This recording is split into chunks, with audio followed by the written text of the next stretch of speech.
5, Vidura's talks with Maitreya, text 29. Mahattatya Vikurvana Aham Tatyam Vyajayata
Karya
Amen.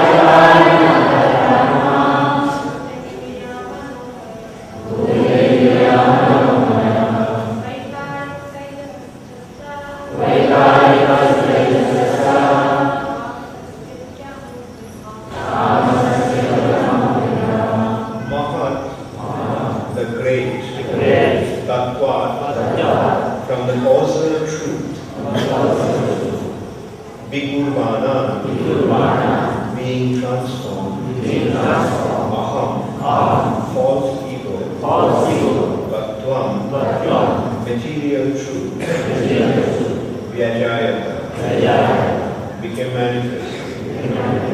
Karya, effects, Karana, cause, Kartri, doer, Atma, soul or source, Bhuta, material ingredient, Indriya, senses, Monomaya, hovering on the mental plane, Vaikarika, the mode of goodness, Dvaijasa, the mode of passion, Cha, and Tamasa, the mode of ignorance, Cha, and Iti, thus, Aham, false ego, Tritha, three kinds of. Translation by His Divine Grace, Srimad Bhagavatam.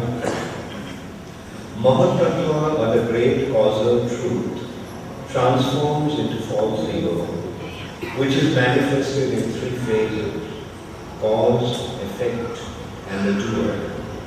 All such activities are on the mental plane and are based on the material elements, gross senses, and mental speculation. The false ego is represented in three different modes: goodness, passion, and ignorance. Please repeat after me. Mahatattva, or the great causal truth, transforms into false ego, which is manifested in three phases: cause, effect, and the doer. All such activities are on the mental plane and are based on the material element, gross senses, and mental speculation. The false ego is represented in three different modes: goodness, passion, and ignorance. Purport by Srila Prabhupada: a pure living entity in his original spiritual existence is fully conscious of his constitutional position as an eternal servitor of the Lord. All souls who are situated in such pure consciousness are liberated, and therefore they eternally live in bliss and knowledge in the various Vaikuntha planets in the spiritual sky. When the material creation is manifested, it is not meant for them. The eternally liberated souls are called Nitya-Muktas, and they have nothing to do with the material creation. The material creation is meant for rebellious souls who are not prepared to accept subordination under the Supreme Lord. The spirit of false leadership is called, the spirit of false lordship is called false ego. It is manifested in three modes of material nature, and it exists in the mental speculation only. Those who are in the mode of goodness think that each and every person is God, and thus they laugh at the pure devotees who try to engage in the transcendental loving service of the Lord. Those who are puffed up by the mode of passion try to lord it over material nature in various ways. Some of them engage in altruistic activities as if they are agents appointed to do good to others by their mental speculative plans. Such men accept the standard ways of mundane altruism, but their plans are made on the basis of false ego. This false ego extends in the limit of becoming one with the Lord.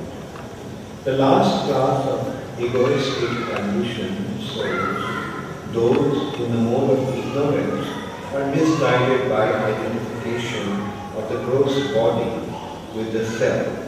Thus, all their activities are centered around the body only. All these persons are given the chance to play with the false egoistic ideas. But at the same time, the Lord is kind enough to give them a chance to take help from scriptures like Bhagavad Gita and Srimad Bhagavatam, so that they may understand the science of Krishna and thus make their lives successful. The entire material creation, therefore, is meant for the falsely egoistic living entities hovering on the mental plane under different illusions in the modes of material nature.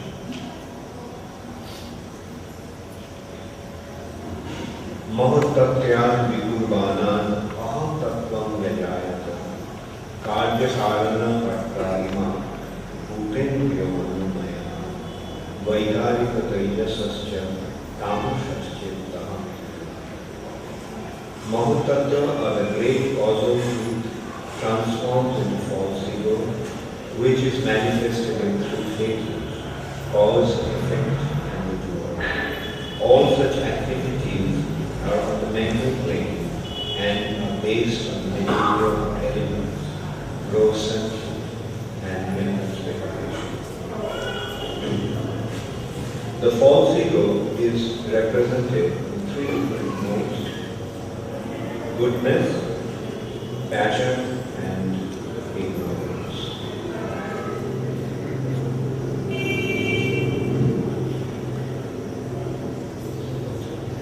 So, Vidura left home being insulted by Duryodhana. And just before the battle of Kurukshetra began, and Vidura kept on traveling to different places. He was on a pilgrimage, and while traveling into the place of pilgrimage, Vidura came across Maitreya Rishi in Haridwar, where the Ganges meet the plain land. Ganges comes down to the Himalayas, and when the Ganges come to the plain land, that is Haridwar. So there he met Vidura. In the meantime, Vidura actually instructed, Krishna actually instructed Vidura. Krishna actually instructed Maitreya Rishi. Vidura met Maitreya in Haridwar, and Vidura was told by Vidura that Krishna instructed Maitreya Rishi to speak to Vidura. So that's how Vidura came specifically to see Maitreya in Haridwar. And he questioned Maitreya Rishi about the goal of life, the purpose of our existence.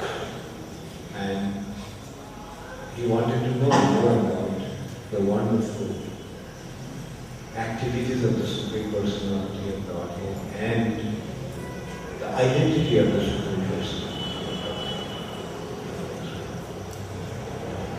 And Maitreya started to instruct him. And this part of this chapter is dealing with that. Maitreya Rishi is instructing you about the creation. And how did he begin? He just pointed out that the only seer is the Supreme Personality of God. And at the beginning there was nothing.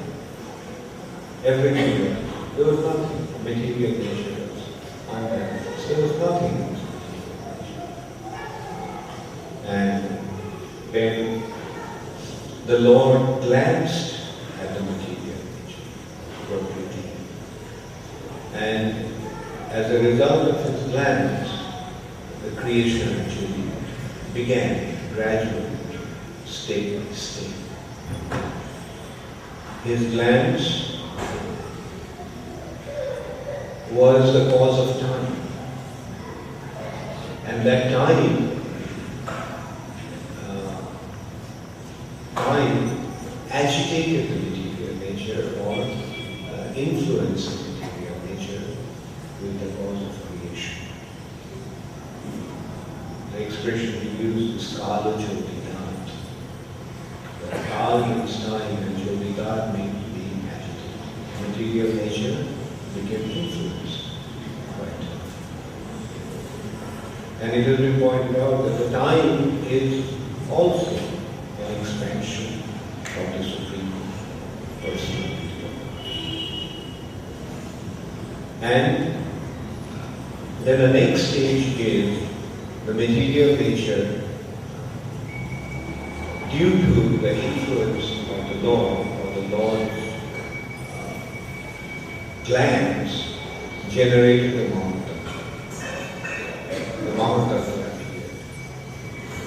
And the Prakriti, the material nature, the Mahatattva is the causal aspect of the Lord.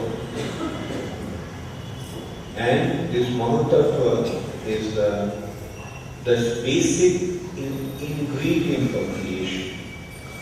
The initial ingredient for creation is this Mahatattva. And then the Mahatattva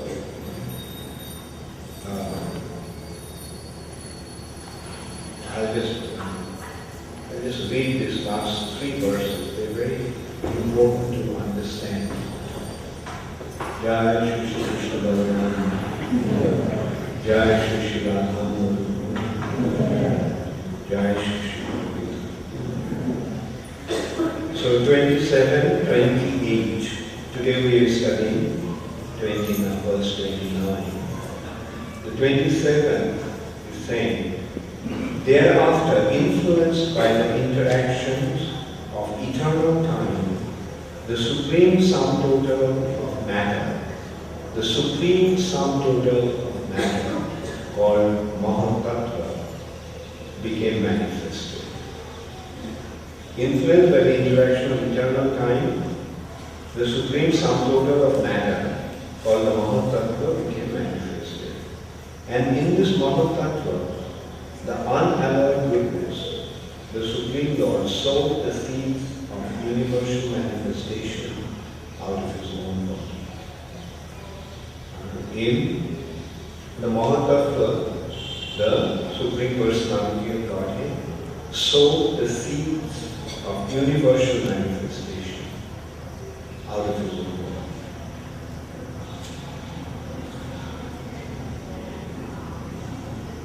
So in this respect, we can also refer to, like, we are seeing 2 aspects.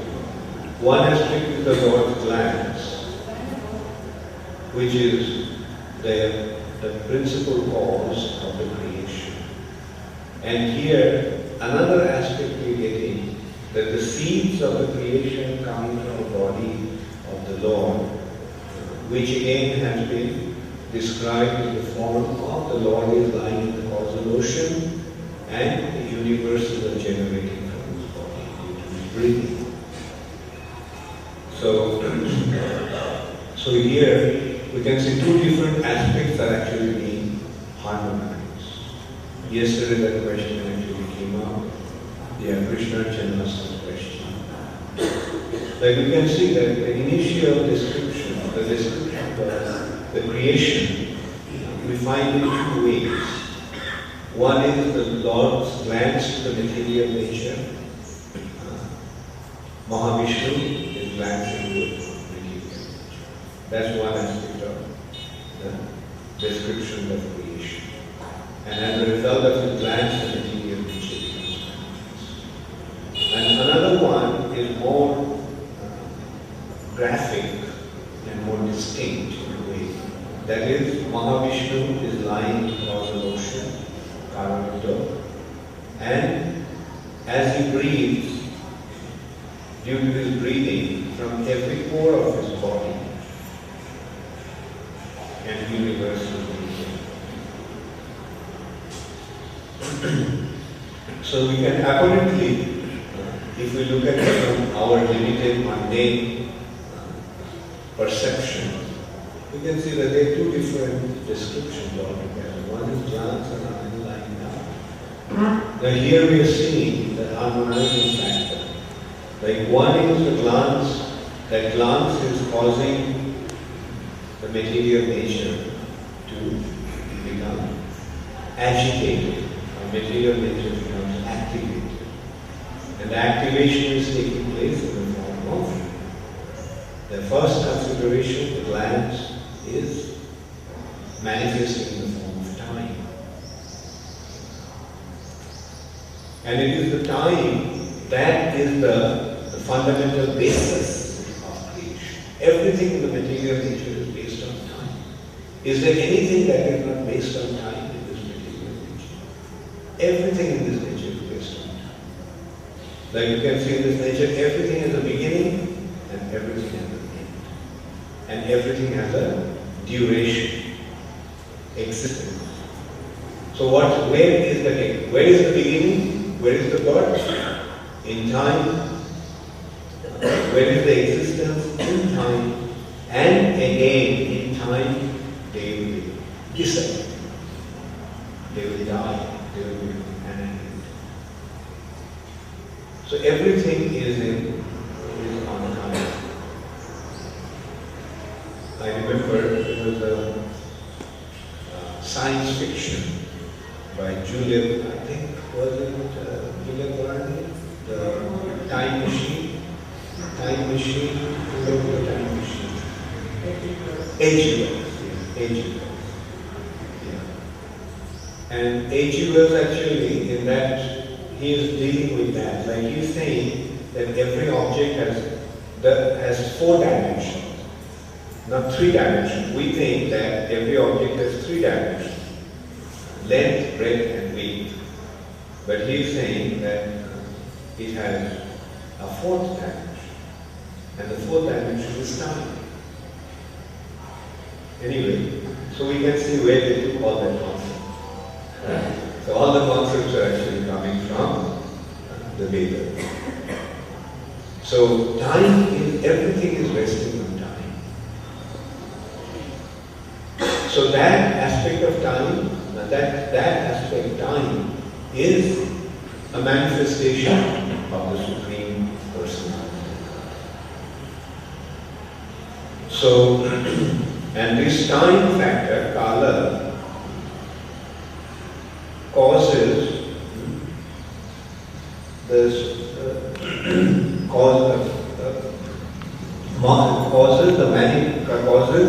the Mahatattva to become manifest. Mahatattva. First is time and then Mahatattva. What is Mahatattva? In simple words we can say, Mahatattva is the basis of the entire material creation. Like in one way we can say that this structure, the building is there.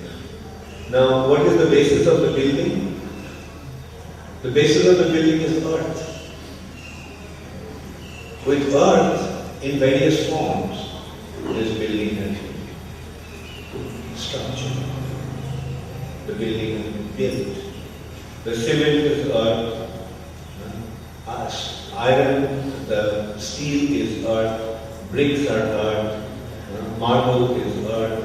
So everything is earth in different forms. But generally when you see earth, it is just the earth, the soil. But this earth has different transformations, like all the structures are actually the transformation of earth. So in a similar way we can see that Mahatattva is the sum total of the whole creation. And then Mahatattva actually transforms into various other aspects of creation. The other 23 aspects of creation, according to Shankar philosophy. What are those 23 aspects of creation?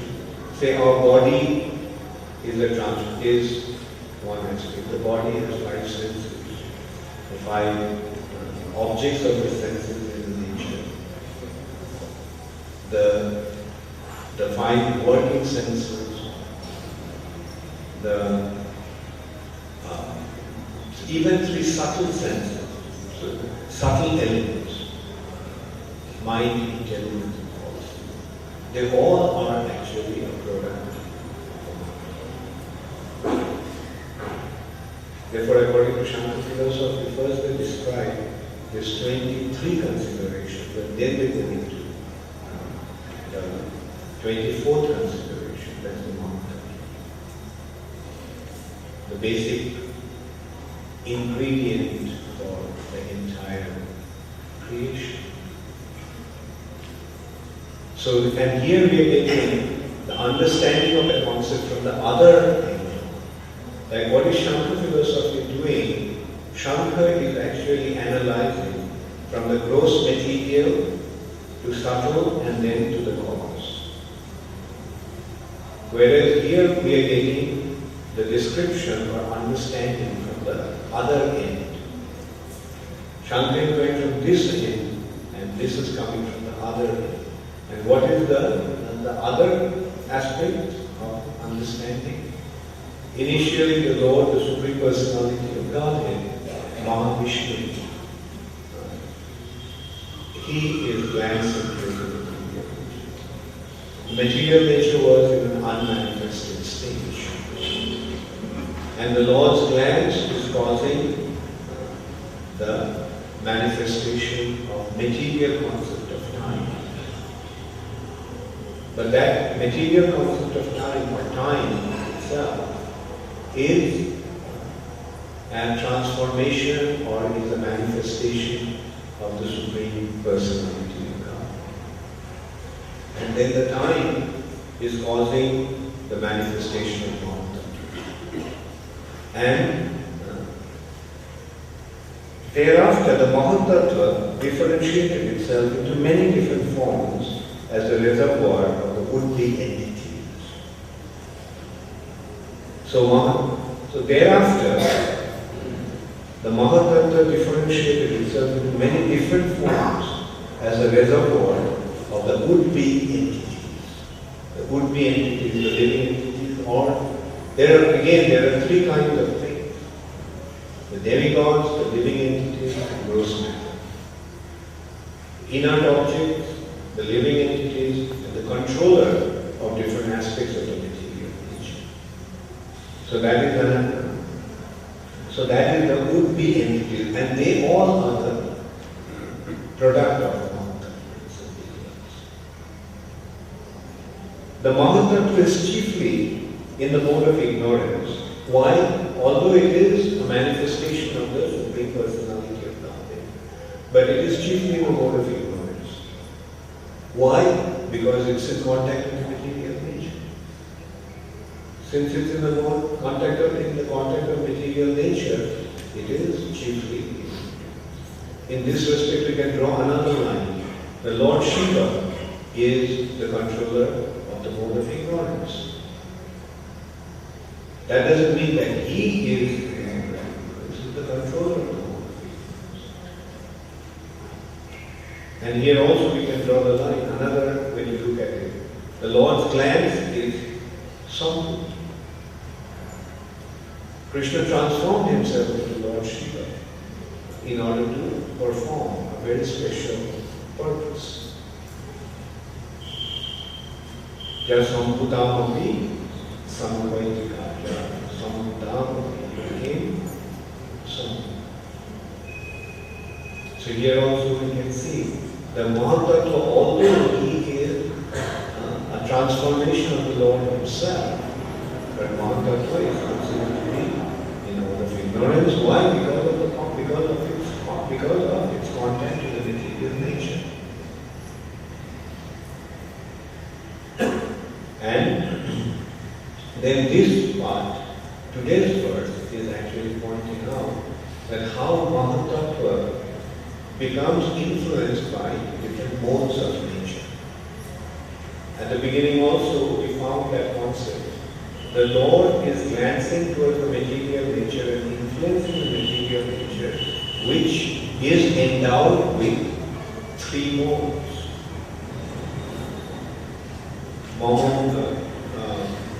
Gunamayi.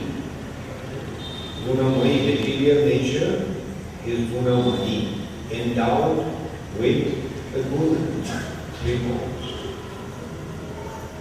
So these 3 modes are mode of goodness, mode of passion, mode of ignorance.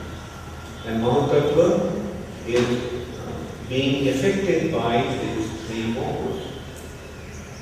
When the Mahatattva is affected by the mode of goodness, that is Vaidari Ahankara, generating the false ego. Mahatattva is generating the false ego, Ahankara. And the false ego is affected by the 3 modes. In the goodness it is Vaidari Ahankara, in passion, being influenced by the mode of passion, it is Taijas Ahankara, and being influenced by the mode of ignorance, it is Tamasa. And the next 3 verses we will see that how they actually generate different elements or aspects of creation due to the Ahankara. Ahankara is a substance. It's not that we only have Ahankara. Ahankara is actually a substance. Just as earth is a substance, water is a substance, Ahankara is a substance, but subtle substance. So this substance called Ahankara is affected by the modes. And then we will see the next 3 verses. Transforming mind by interaction in the mode of goodness. The false ego is transforming mind due to the interaction of false ego. All the demigods who control the phenomenal world are also products of the same principle, namely the interaction of this false ego and the mode of goodness. So false ego is affected by the mode of goodness, generating 2 things. One is mind and the other is the demigods.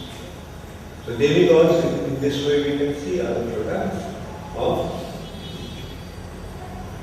Ahankara affected by the mode of goodness, which is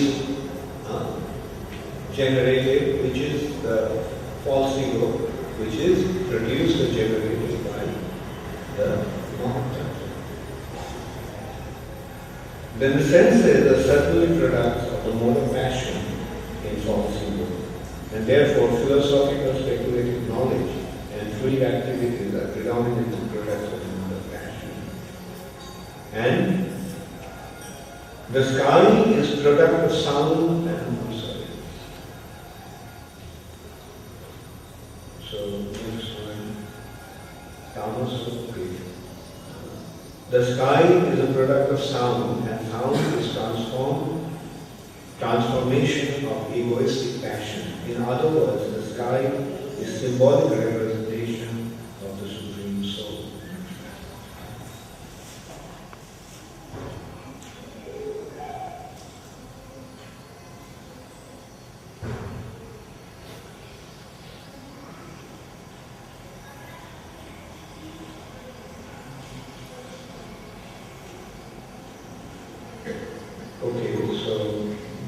So in this way, we can see how systematically and how scientifically the creation has been described. This is the real scientific understanding of material creation.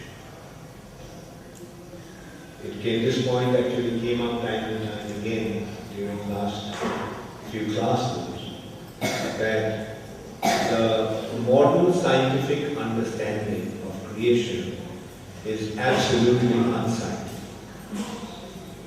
It doesn't have any scientific basis. It's just based on some fantastic speculation. It's nothing but just a very, very fantastic speculation. That's what is going on in the English science. There was a big bang. There was a primordial soup, all that concept, all those concepts are absolutely unscientific. Whereas this is the scientific. And the problem with modern science is that they are simply delving with matter. They do not accept the consideration of the soul, the super soul, and the supreme person. They are trying to analyze, they are trying to describe everything in a so-called scientific way, simply based on matter. But you can see that matter itself cannot be the cause of creation. The cause of creation is based on the Supreme Purusha, the Supreme Personality. Like it's something like, if somebody wants to describe the cause of the childbirth without accepting the father,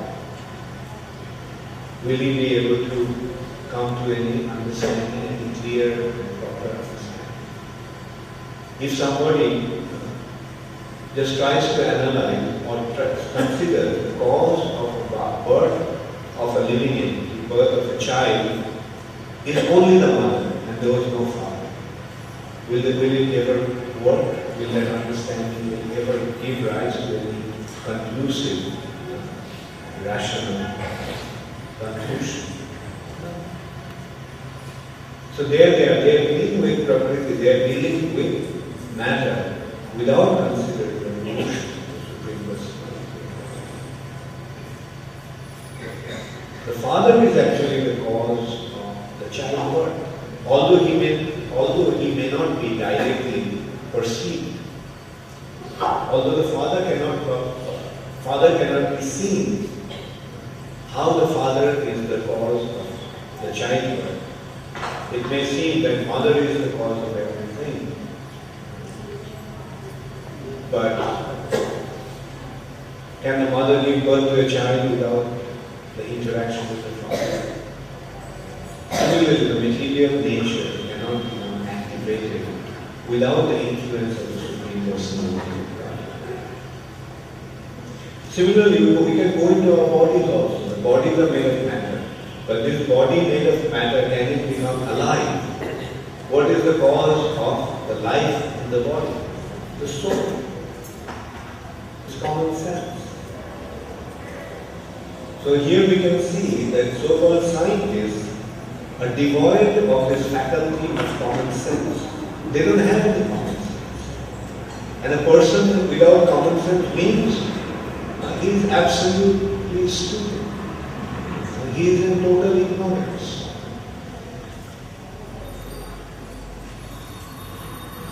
Jai Shri Shri Radha Madhava Ki Jai. Jai Shri Shri Krishna Bhagavan Ki Jai. Jai Shri Shri Bhagavan.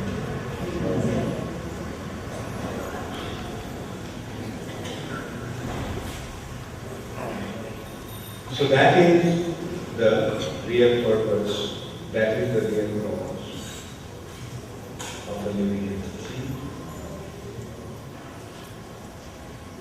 And that's the real cause of creation. And if you don't accept that, then it is absolutely useless. So that is how we have to start. We have to understand everything.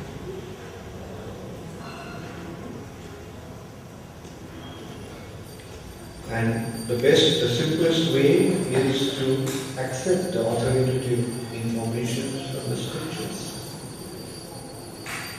Hare Krishna, all glories to Om Premanande. Does anybody have any question? Yes. What's the connection between the 5 elements of the material body, the subtle, the spiritual soul, with relation to the chakras? That is, the chakras are the structure of the body. Okay, say it. And the question was, what is the relationship between the elements of this material body, the psychic body, the soul, and the relation to the chakras? Because so many people ask me. Yeah, chakras are related to the structure of the body. Chakra is The chakras are different nerve centers. The nervous system has permeated throughout the body, and it has different centers. And those centers are, the nervous centers are the spinal column, which is the passage of the spinal cord which is the brain center. See, the senses are acting through the mind, or rather mind is acting through the senses. The bodies are there, right? The perceptions of the body are the senses. Now, the nervous system is ending, or the nervous systems are related to the sense organs, and they're leading to the brain center, and which is the center of our nervous system, or the seat of the mind, which is the internal sense. So all the senses are coming into the mind. And in the body there are different, starting from the base of the vertebra, spinal column, and to the top of the spinal column. These are the two ends. The base of the spinal column, and then in between there are certain nerve centers, joints. They are the chakras. One chakra is again opposite in the parallel to the reproductive organ. One is opposite to the navel, one is opposite to the heart in the spinal cord. These are all placed in the line with the spinal cord. The reproductive organ, navel, heart, throat, center of the eyes, and then face. So from the base called Muladhara, which is the base of the spinal column, up to the brain center, which in between there are 5 chakras. Yes. How can we say that ego is a substance? How can we say that ego is a substance? So can we weigh the ego that some person has half kg of ego, some person has 1 kg of ego? Yeah. Do you have one? I can't weigh it. No. You have a false ego. Now where is it from? What it is actually? But the knowledge, it comes from the You sense. see, that's why we have to understand the difference between the gross substance and subtle substance. There are 5 gross substances. Those gross substances are earth, water, fire, air, and then ether. Now consider, like, we are aware of those substances that we can tangibly perceive with our senses. Right? Earth, we can see it, we can touch it, we can smell it. All the senses are related to that earth. We can see it. Right? Then the next to that, even more subtle than earth, is water, a liquid substance. Liquid substance also we can see, we can touch, etc. Then comes fire, even more subtle. That also we can see, but we cannot smell. Right? We can touch, but if you are very careful. Right? Then it becomes even more subtle in the form of air. And the air we cannot see, but we can touch. Touch in the sense, when it blows, we can feel it, that it is there. Right? But, other faculties are not really working with that.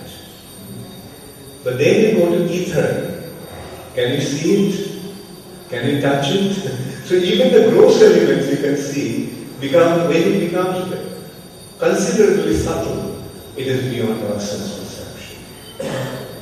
Right? Now, what to speak of the subtle elements? So those three, beyond the ether also, there are three subtle elements. Mind you, earth, water, fire, air, and ether. Up to ether it's gross. But beyond that there is another range of substances that are subtle, not at all gross. And that is, they are mind, intelligence and falsehood. One, buddhi and man. Now, yes, with our senses we won't be able to perceive. So when our senses fail, and if we want information, what should we do? We should depend upon scriptures. Right? That is the safest way to do that. The information that are there, we accept it, and it becomes experimentally verified. Like, you see, like when you go to that, you can see, as it has been described here, like here it is dealing from subtle, from spiritual to subtle to gross. Here it's not going from gross to subtle to spiritual. Right? There is another way of approach you can make from gross. Like if we go from this direction, then we have to go from gross to subtle to spiritual. And here it is coming from spiritual to subtle. And of the subtle, the first description is the subtlest of all, false ego. Then it will be intelligence. Then it will be mind. And then we will come across the five gross elements of it. That's why there is a description of the inverted tree. Yes, very good. Yes. The perverted reflection of the spiritual world is the material world. Good. Yes, Krishna. The mind is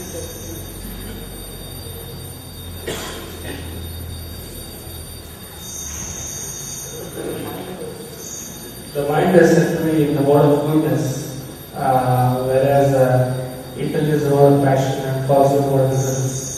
But we see that mind actually is a very fickle thing, and intelligence is rather steady. Mind is rather fickle, unsteady, whereas intelligence is steady. So generally, that is passionate is unsteady, and that is the mode of goodness is steady. So how do we understand that mind is the mode of goodness? Not that mind is fickle and intelligence is steady. It's rather, when the intelligence is properly applied, then the mind becomes steady. You get the point? With the proper application of intelligence, the mind becomes steady. Not that the mind is steady by itself. Mind by nature is fickle. In order to understand that, we have to go into that.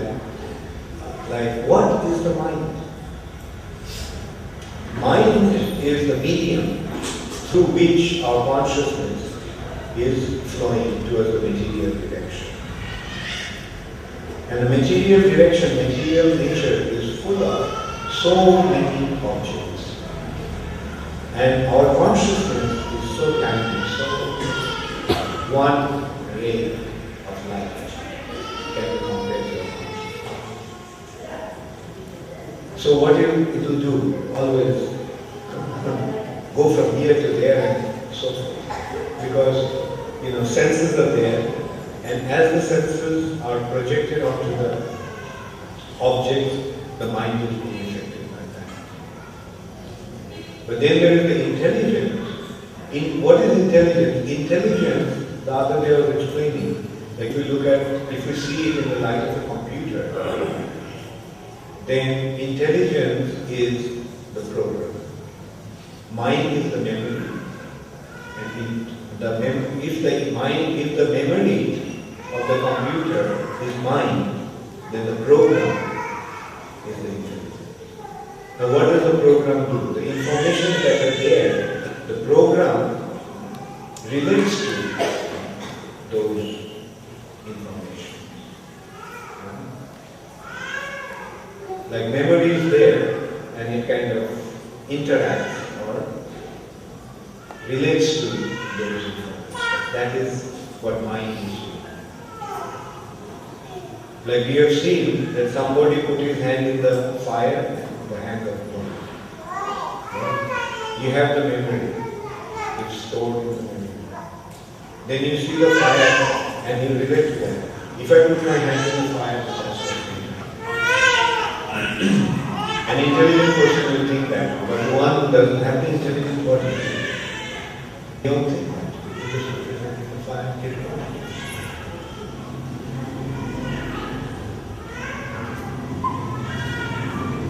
Okay. Yes.